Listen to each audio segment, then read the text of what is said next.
ಸಪ್ತ ಸಾಗರದ ಆಚೆ ಹಿಂದೂ ದೇವಾಲಯ ನಿರ್ಮಾಣಗೊಂಡದ್ದು ಸೌಹಾರ್ದತೆಯ ಸಂಕೇತ. ಅಬುಧಾಬಿಯಲ್ಲಿ ಲೋಕಾರ್ಪಣೆಗೊಂಡ ಬಿಎಪಿಎಸ್ ಹಿಂದೂ ದೇವಾಲಯ ಏಕತೆ ಮತ್ತು ಸಾಮರಸ್ಯದ ಸಂಕೇತವಾಗಲಿದೆ ಎಂದು ಪ್ರಧಾನಿ ನರೇಂದ್ರ ಮೋದಿ ಹೇಳಿದ್ದಾರೆ.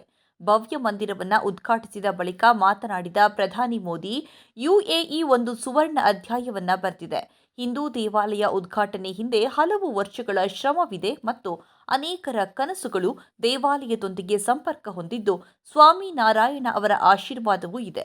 ಇದು ಏಕತೆ ಮತ್ತು ಸಾಮರಸ್ಯದ ಸಂಕೇತವಾಗಿದೆ.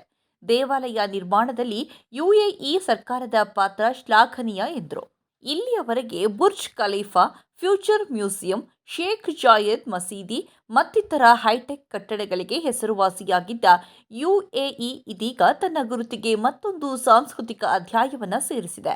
ಮುಂಬರುವ ದಿನಗಳಲ್ಲಿ ಹೆಚ್ಚಿನ ಸಂಖ್ಯೆಯ ಭಕ್ತರು ಇಲ್ಲಿಗೆ ಆಗಮಿಸುವ ವಿಶ್ವಾಸವಿದೆ. ಇದು ಯುಎಇಗೆ ಬರುವ ಜನರ ಸಂಖ್ಯೆಯನ್ನು ಹೆಚ್ಚಿಸುತ್ತದೆ ಮತ್ತು ಜನರ ಸಂಪರ್ಕವೂ ಹೆಚ್ಚಾಗುತ್ತದೆ.